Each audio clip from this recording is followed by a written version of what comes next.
It was just a challenge, until he whispered, "I dare you to stay until you fall for me."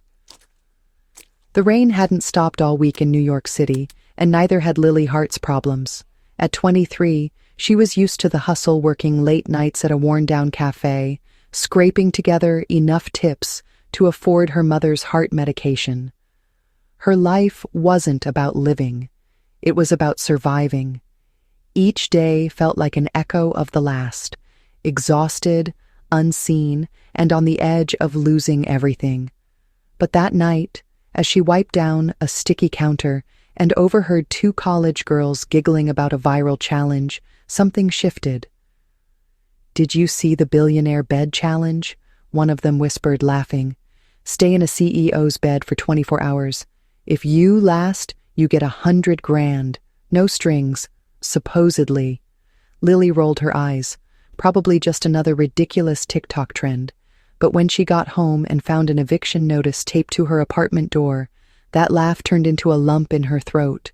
$100,000 wasn't a joke. That kind of money could buy medication, buy time, buy space to breathe. So when she found the website, the one asking for volunteers, for a mystery billionaires challenge, she filled out the form with trembling fingers, half believing it was a scam.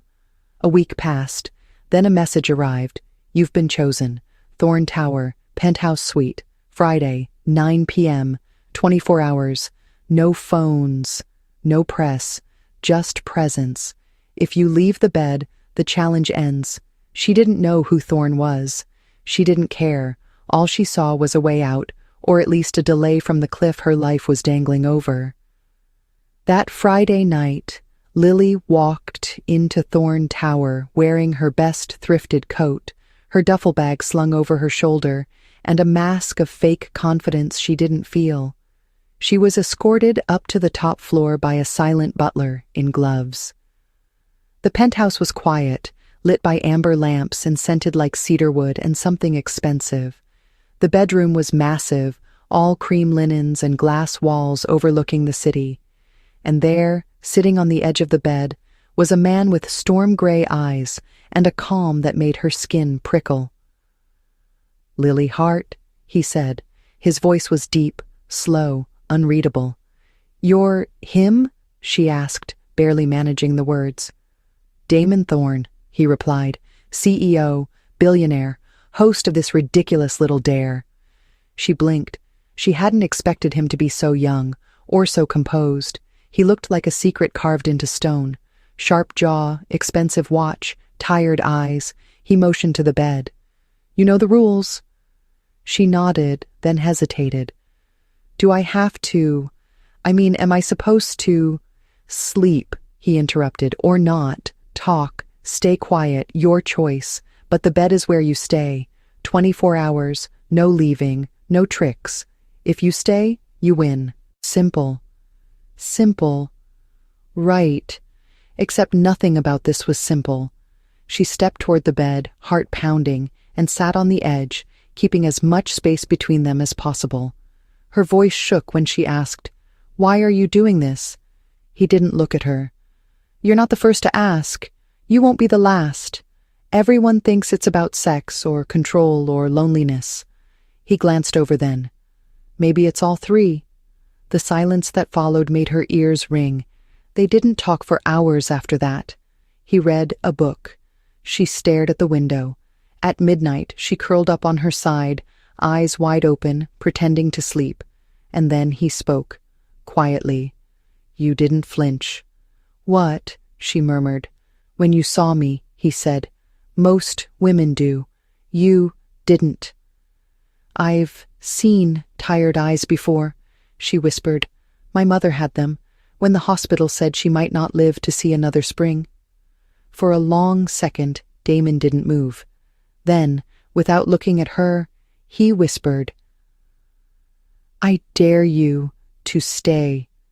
Not just in this bed, but long enough to see what I've been hiding."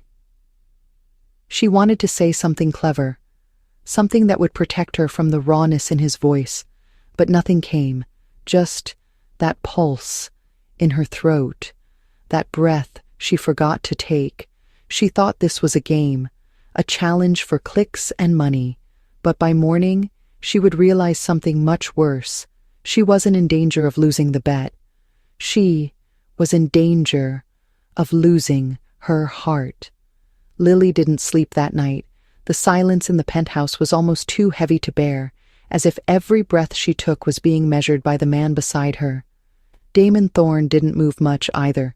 He lay still, one arm behind his head, staring up at the ceiling like it held answers he hadn't found in years. For hours, neither of them said a word. The city lights blinked in the distance, casting soft shadows across the sheets. At some point, Lily turned slightly, watching him through her lashes. He looked nothing like the men she'd known, the kind who talked too loud, touched too fast, promised everything and delivered nothing. Damon was silence and stillness, and something wounded wrapped in control. Around 4 a.m. he spoke, voice low and rough. "Tell me something real, Lily." She blinked. "Like what?" "Why you said yes to this?" She hesitated. "Because my mom's heart is failing and her insurance doesn't care. Because the hospital doesn't care. Because I've tried everything else and now I'm here, stripping my dignity in a billionaire's bed for money." She turned her head, embarrassed, expecting silence or pity. But instead, he said quietly, "You didn't strip your dignity. You fought for someone you love. That's more than most." She didn't reply, but her chest ached. No one had said something like that to her in years, maybe ever. By the time morning came, the bed was no longer just a piece of furniture. It was a battlefield, of distance, of words not said, of walls cracking open just slightly. Damon brought breakfast into the room himself, a quiet gesture she didn't expect. "You can eat in bed." "It still counts," he said. Lily sat up slowly, careful not to get crumbs on the pristine sheets. "You always this serious?" she asked, watching him butter toast like it was a business transaction. "You always this sarcastic?" he shot back, a flicker of a smirk teasing his mouth. She almost smiled. "Only when I'm starving." They ate quietly, but the air between them wasn't as stiff now. Somewhere between the awkward silence and burnt coffee, something unspoken shifted. He wasn't just a challenge anymore, and she wasn't just a contestant. "What about you?" she asked finally. "Why do this? Why make strangers stay in your bed?" He didn't answer right away. When he did, his words came slow, deliberate. "Because I've spent my life building walls too high to see over, and sometimes I need to remember what it's like to let someone in, even if just for a day." His honesty stunned her, not because of what he said, but because he looked like the kind of man who never said things like that, and he'd just handed her a piece of his truth like it cost him everything. Around noon, Lily was curled up reading one of his books when her phone buzzed on the nightstand. A text from her landlord. "Last warning, rent by Monday or you're out." Her chest tightened. She knew this was temporary, a 24-hour bubble. Once she left, life would crash down again. She must have gone quiet, because Damon glanced at her. "Bad news?" She nodded, not wanting to say more. He didn't push, but he reached over, took her phone, and set it face down. "You're here, now. Let the storm wait." For a man who claimed to live in solitude, Damon knew how to hold space in a way that made her feel seen. Not fixed, not pitied, just seen. At 3 p.m., he surprised her again. "Come with me," he said. She blinked. "I thought I couldn't leave the bed." "Technically," he said, smirking, "you're allowed to move, if the bed moves too." And with that, he grabbed the remote on the wall and pressed a button. The bed lifted slightly, then began to glide across the floor, revealing it sat on a hidden track. She stared, stunned. "Is that legal?" "It's my house," he said deadpan. "Everything's legal." She laughed, truly laughed, for the first time in weeks. The bed moved through a retractable wall into a glass atrium. Warm sunlight poured through the ceiling. The rain had stopped, Outside, the skyline stretched endlessly. It was beautiful. Damon sat beside her on the edge, his elbows on his knees. My mother used to call this room the soul. Why? Because even buildings need one. Lily was quiet. Then softly, "Did she die young?" He nodded. "Cancer, I was 22. She made me promise to never forget the human part of this life, even if I built an empire." He turned toward her, his eyes meeting hers. "Sometimes I think I broke that promise." She didn't say anything, but she reached over and laced her fingers through his. No words, just that. Hours passed. They played cards, told stories, listened to vinyl records he hadn't touched in years. At one point, she rested her head on his shoulder without thinking.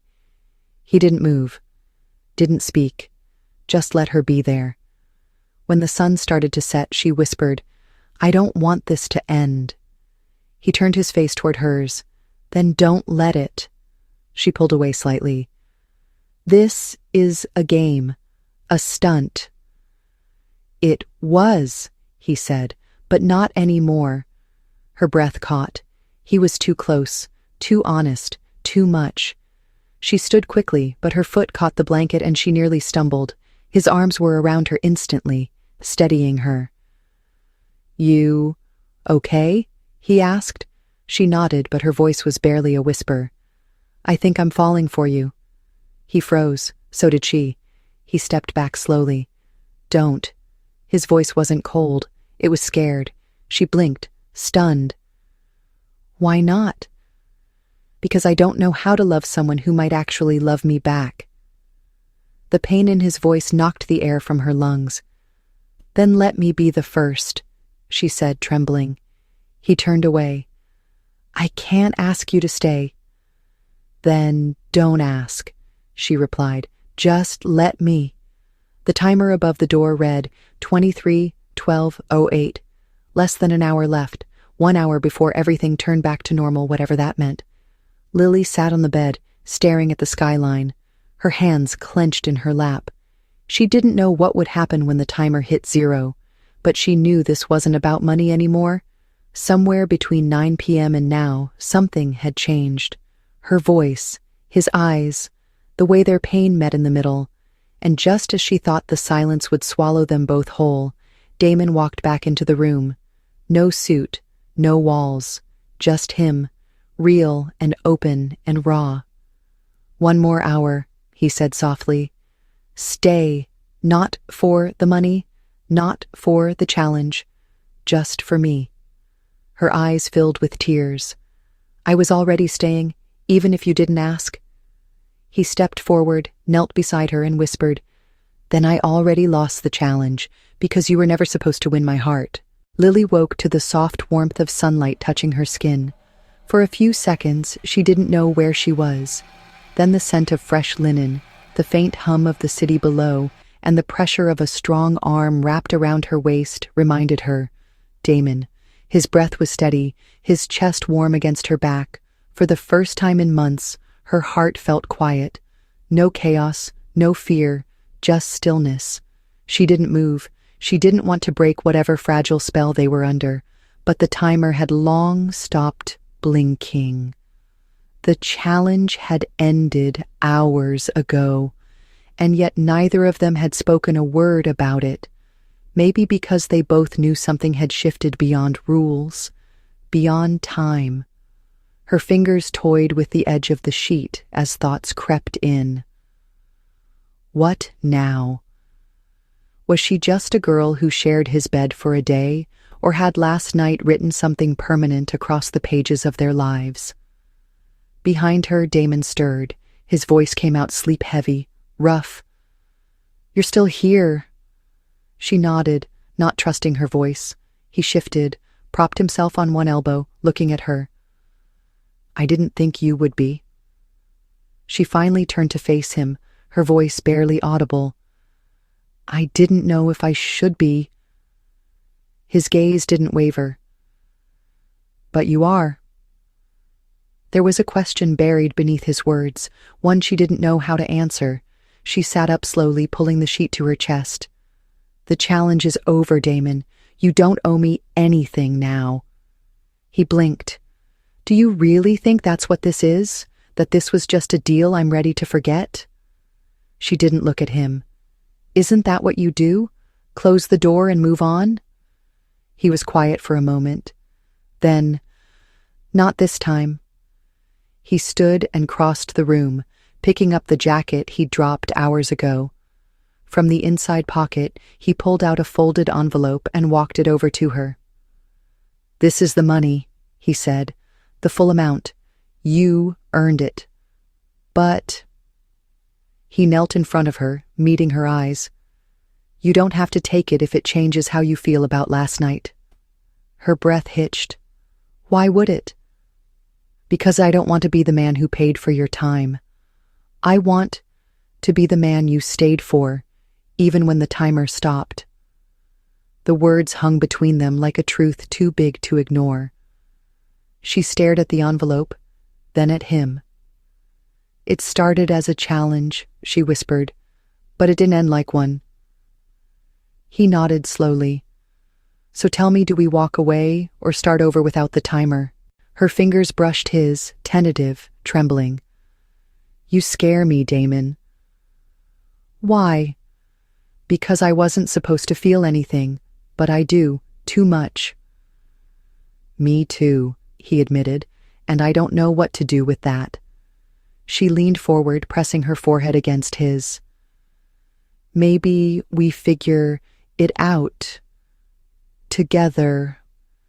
He smiled, a real one this time, not the polished smirk he wore in boardrooms, but the kind that softened all the hard edges. Then let's call it what it is, he said quietly. Not a challenge, not a stunt, just the start of something real. Later that morning, the penthouse buzzed back to life. Sarah, Damon's assistant, knocked gently before letting herself in. She stopped short when she saw Lily in one of Damon's shirts, barefoot, standing in the kitchen beside him, both of them laughing over badly burnt toast. Sarah raised a brow. So, should I schedule a press release or a wedding announcement? Damon shot her a warning look, but Lily just laughed. Neither. Not yet. Maybe just breakfast. Sarah smiled, then dropped a thick file onto the table. You're trending, she said. The challenge went viral overnight. Millions of views. Everyone wants to know who she is. Damon looked at Lily. They'll know soon enough, but only what you're comfortable with. She met his gaze. Let them wonder. The truth belongs to us first. But truth, as they'd both learn, never stays private for long. The headlines hit the next morning like a tidal wave. Mystery girl spends 24 hours in billionaire's bed was plastered across every entertainment site.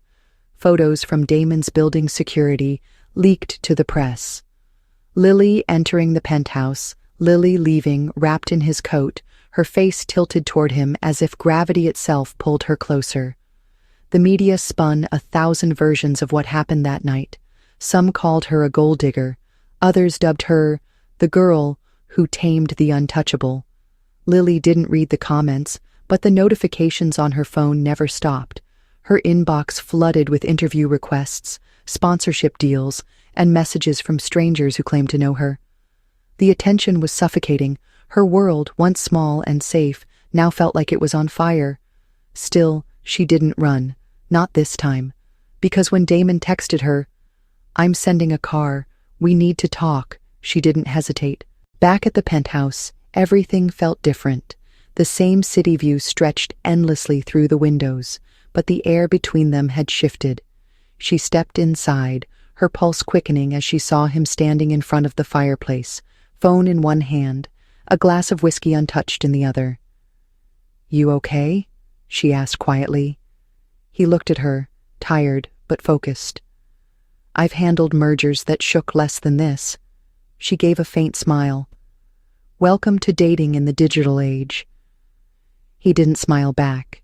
Instead, he stepped closer, tension clinging to his frame.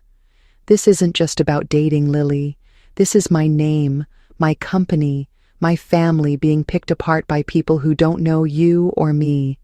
I didn't ask for this, she said, voice tight. I never wanted to be famous for spending a night in your bed. I know, and I'm going to fix it. She stared at him. How? Issue a press release? Say it was all a joke? A mistake? No, he said firm. We tell them the truth. Which is, she whispered. He stepped closer, and this time his voice was softer. That I asked you to stay for a game, and you stayed for me. That somewhere in that night, I stopped caring about how it started, and only cared about you. She blinked, her throat tightening. You think they'll believe that? I don't care if they do. I just need you to know it.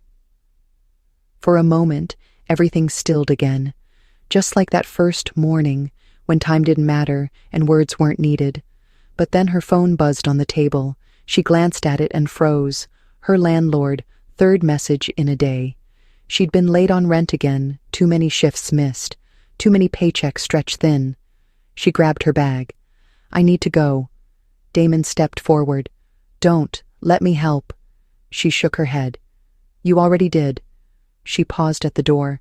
But I need to figure out who I am outside of you, before this becomes something it can't survive. That night, she slept in her tiny apartment, wrapped in a thrift store blanket, her heart aching from the space between them. Damon watched the skyline from his penthouse, the empty bed behind him, a cruel reminder. The challenge had ended, but the real test had just begun. A week passed, then two. The media frenzy began to cool, curiosity giving way to newer headlines. But Damon didn't stop searching. Not for fame, not for control, for her. He sent a note, handwritten, no assistance involved. I don't miss the challenge. I miss your laugh. The sound you made when you burned toast, the way you say my name when you're tired. Come back when you're ready, not for the world, but for me. It sat on her nightstand for days before she read it, and when she did, she cried, because that was the first time anyone had ever asked her to come back without demanding a version of her that wasn't real. She showed up at his office unannounced, hair damp from the rain, cheeks flushed, heart pounding. His assistant blinked in shock as Lily stepped inside the boardroom without knocking. Damon stood mid-sentence, stunned. Lily met his eyes, breathless. I'm not the girl who wins challenges. I'm not the girl who belongs in your world. But I think I might be the girl who loves you. The room fell silent. A beat. Then two. Then Damon moved. Around the table, past the chairs, straight to her. Say it again, he said, voice barely holding. I love you, she whispered. He kissed her like she was the prize. Like every second he'd spent without her was a mistake he was finally allowed to undo. And in the middle of that glass-walled room, under fluorescent lights and stunned stares, two people who started as strangers in a game finally chose something real. Because sometimes the boldest challenge isn't staying in someone's bed. It's staying in their life after the rules no longer apply. After the whirlwind of their public reconciliation, Lily found herself walking through a life she didn't quite recognize, not because it was glamorous, not yet, but because, for the first time, she wasn't invisible. People whispered her name at events, her face showed up in gossip columns next to headlines like "The Girl Who Tamed the Billionaire," and women at the hospital cafeteria paused mid-bite just to gawk. But the strange thing was, none of that scared her the way it used to, because Damon never made her feel like a prop, not in public, not in private. He stood beside her like she was a partner, not a pawn. And for a while, things were perfect. Too perfect. The kind of perfect that made you uneasy, like the silence before a storm. And the storm came. Not in thunder or headlines this time, but through something smaller, quieter, deadlier seeds of doubt sown by someone from within. Her name was Claudia Whitmore, Damon's former fiancée, an heiress with too much money and a talent for venom disguised as charm. She showed up at a charity gala, uninvited, glittering in gold, and the moment Lily saw her glide toward them, she knew. Trouble didn't always knock. Sometimes it smiled. "Oh, Damon," Claudia purred, pressing a kiss to his cheek like they hadn't ended things in a courtroom. "You've upgraded, and she's so untouched." Lily froze. That word untouched, it hit harder than it should have, because it wasn't about sex. It was about class, status, legacy. "You're not supposed to be here," Damon said coldly, but Claudia only laughed. "Oh, come now. I had to meet the woman who won your bed with a dare." The words burned. That single sentence reduced everything she and Damon had built to a game again. That night, Lily didn't sleep. She lay in the guest room of the penthouse, staring at the ceiling, Claudia's voice echoing in her head. "He won't stay with someone like you. He's not wired that way. Men like Damon get bored." Was it true? Was she still just a challenge he hadn't gotten over? The next morning, Damon found her packing a bag. "Don't," he said, not even asking where she was going. "Tell me the truth," she said, her voice shaking.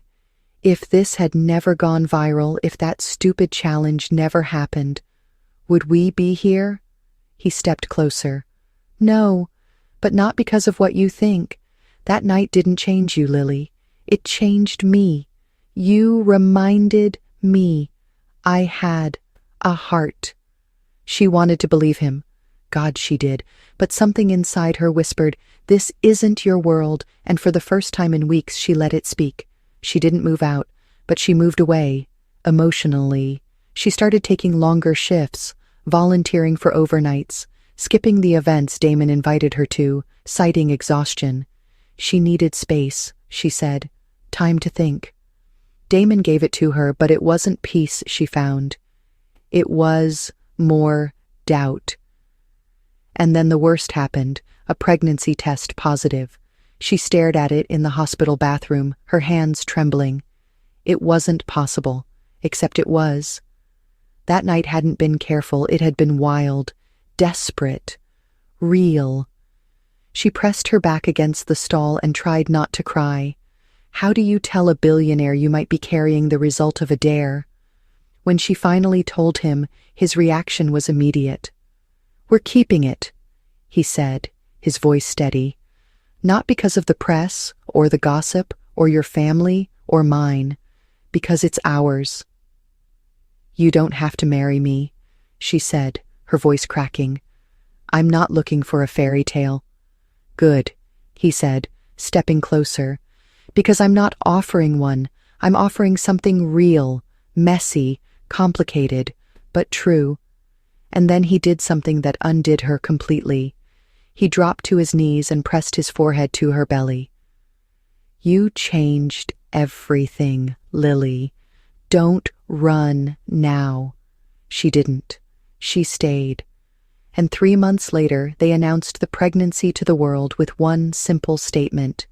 Sometimes the wildest night leads to the most beautiful beginning. The press lost its mind. But Lily? She found peace not in the headlines, not in the wealth, but in knowing the man beside her was hers. Not because of a challenge, but because somehow they'd both accepted one far greater. To stay, to grow, to love, to believe. As Lily's belly began to round, so did the scrutiny. The media, once obsessed with the scandal of the challenge, now latched onto her pregnancy like vultures circling something delicate and new. Paparazzi followed her shifts, snapped photos through hospital windows, and ran headlines like, "From dares to diapers, is the billionaire ready for real life?" But Lily tried to ignore the noise. Her world had narrowed down to 3 things: Damon, the baby, and survival. Yet in the background, pressure mounted in places she couldn't see. Behind Damon's calm exterior, his board was in revolt. Investors, old money elites who cared more about optics than integrity, called emergency meetings and raised concerns. "You're tying your legacy to a woman who went viral for sleeping in your bed," one man sneered during a private boardroom gathering.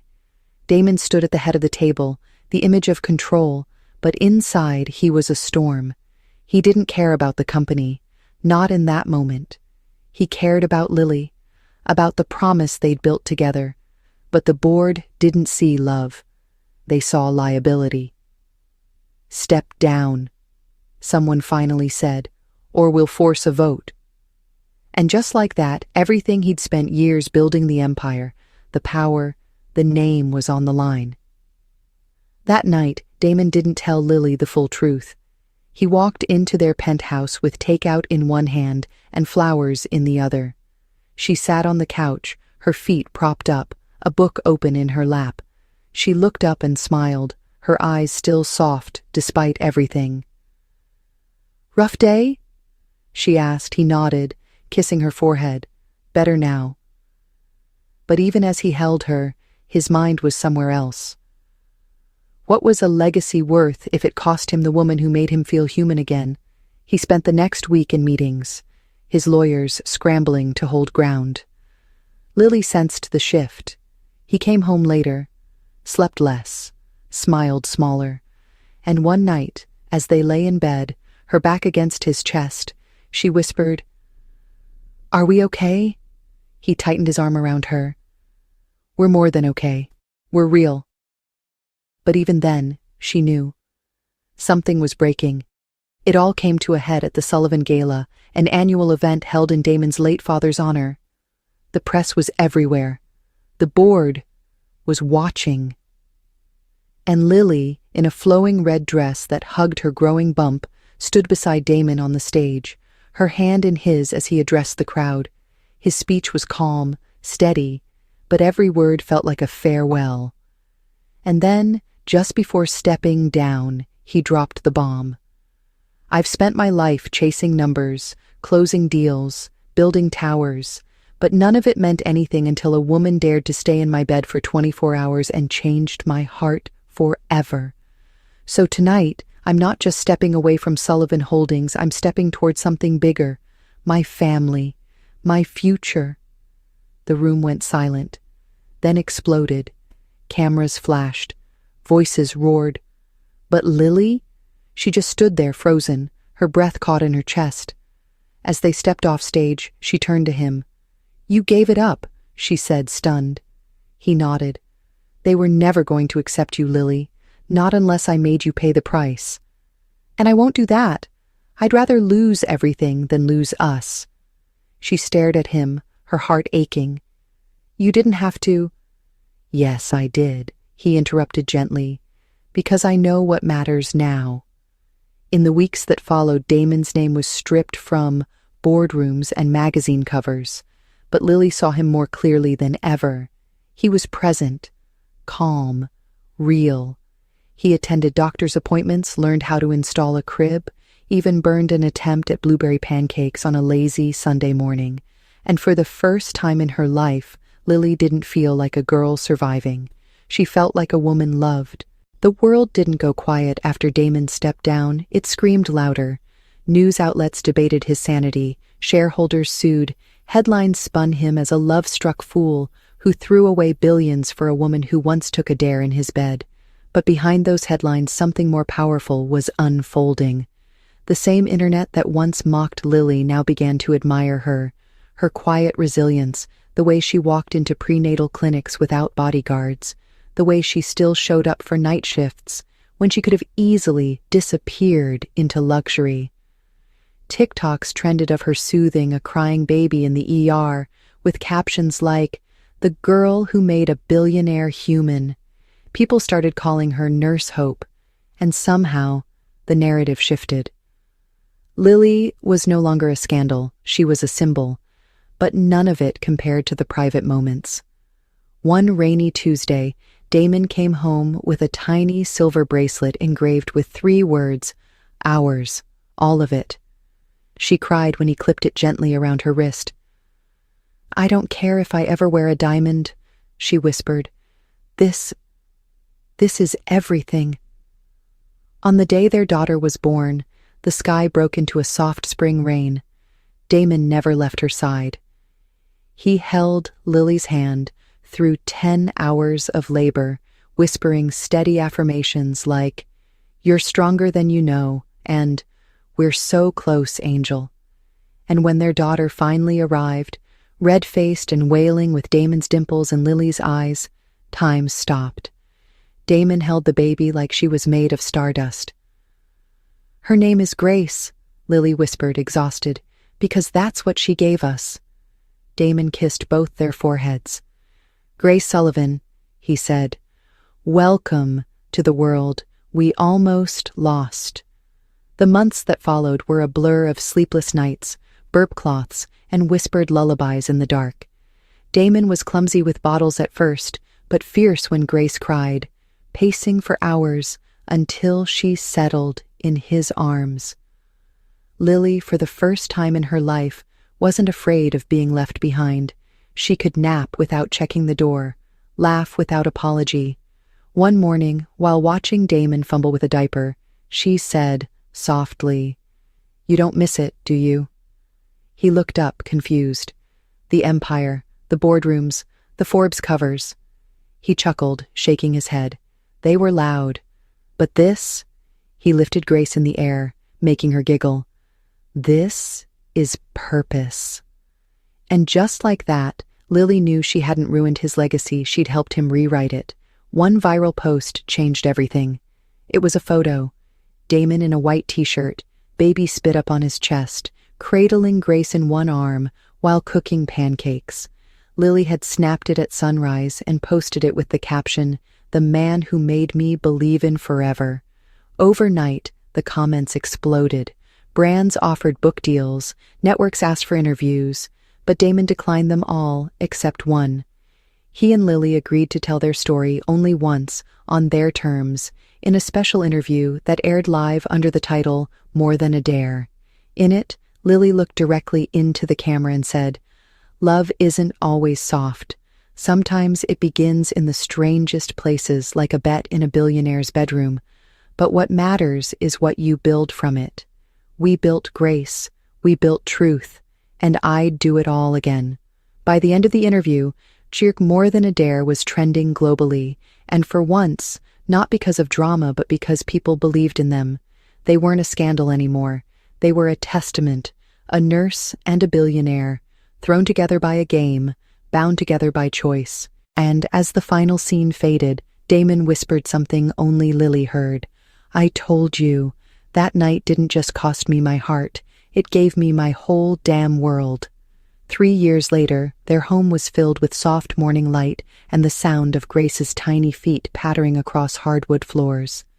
She had Damon's mischievous smile and Lily's quiet fire, already asking questions about everything and laughing like she had the whole universe in her lungs. Their life had changed, but not in the way people expected. Damon never returned to the boardroom. He became a private investor instead, choosing projects that mattered, funding neonatal care units, mental health programs for young mothers, scholarships for girls who came from nothing, like Lily once had. The clinic Lily dreamed of now stood 3 blocks from the hospital where she once worked grueling night shifts. It was called the 24 Room, named after the hours that changed everything. Inside was a small plaque that read, "For every woman who ever thought she was only a game, a joke, or a dare, you are worth everything." The first time Lily saw it, she stood frozen, hand over her heart, tears sliding down her cheeks. Damon had done it in secret, of course, just like the tiny garden in the back filled with roses, lilies, and a single white hydrangea, the first flower he ever gave her. People came from all over the country to see the place, not because it was fancy, but because it was built on something real.